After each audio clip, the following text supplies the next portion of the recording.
The Catlin letters are very, very interesting. Let's start by introducing the man who wrote them, George Catlin. Okay, so George Catlin was born in 1796. That was shortly after the U.S. gained their independence from Great Britain, and then he was born in 18, or he died in 1872, shortly after the Civil War. He was born in Pennsylvania. What he is most famous for is he traveled to many different Native American tribes, and he visited 18 of them, and he was an artist, and he depicted what he saw, and he even wrote about it. He visited 18 tribes, including the Pawnee, Omaha, and Ponca in the south, and the Mandan, Hidatsa, Cheyenne, Crow, Assiniboine, and Blackfoot. Okay, so from his perspective, a lot of cultures of Native American life was very, very peculiar to him, very, very weird. Um, and in these letters, what he talks about mainly is the roles of men and women in the tribes, the food they eat, the clothing and resources they have, and the dancing and festivals that went on in those tribes.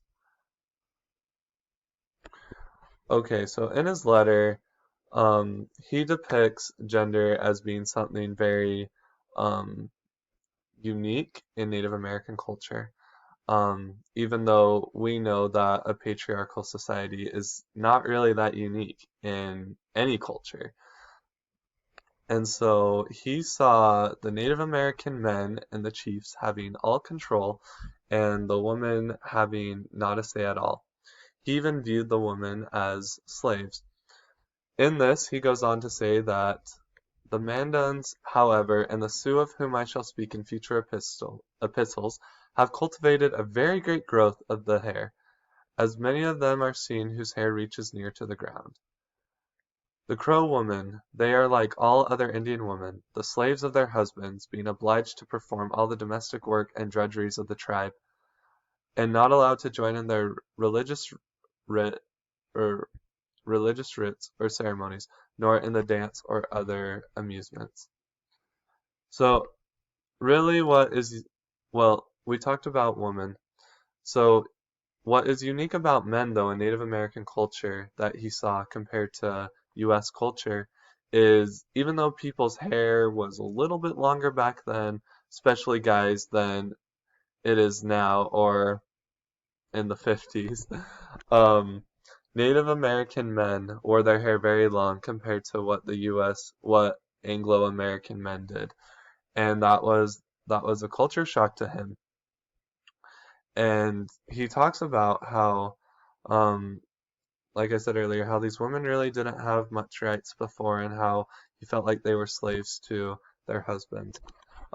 He goes on to talk about how the principal occupations of the women in this village consist in procuring wood and water, and cooking, dressing robes and other skins, and drying meat and wild fruit, and raising corn. But really, that wasn't much different from Anglo-American women in America, because a lot of American society, um, it was very much answer to the husband, answer to the man of the house. The man has control of the finances. And even though women did have the right to vote later in the 1800s, when these letters were written, even women in America did not have much rights to vote. So it's very interesting how he points this out of how he's even critical of it, because it's really not much different than American culture.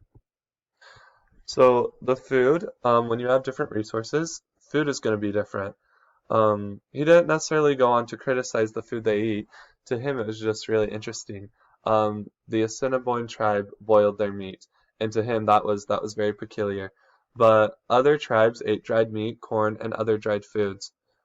Many people in the tribes, he noticed, ate only twice a day, and that was a little different compared to what he was used to. So a lot of clothing of what was worn is buffalo skins and goat skins among Native Americans. And why that is the Dakotas and the Sioux, they were very successful hunters, he noted. He thought them to be very good at what they did because they had horses and they had the supplies to hunt. buffalo skins were very, very warm, and he noted that though the Native Americans wore buffalo skins, he thought that the women wore mainly goat skins, and they most likely had elk teeth around their neck, kind of like a necklace. So here he also goes on to be kind of critical of their dancing. And this is where, well, this isn't the main reason, but this is where some of the stereotypes come and how Native Americans were even depicted in movies. As I was reading this, I really thought a lot about Peter Pan, if you've ever seen that, when they're visiting the tribe.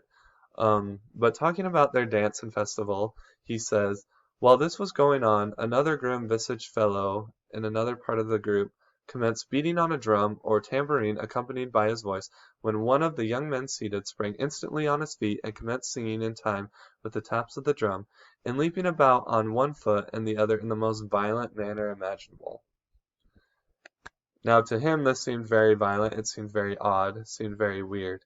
Um, He also goes on to talk about earlier how when they're sitting around, how one of them might be smoking a pipe, and that's where, a lot of stereotypes come from. A lot of people had that depiction of Native Americans that all they did was they danced weird around a fire and they smoked a pipe and they were just lazy and slothful.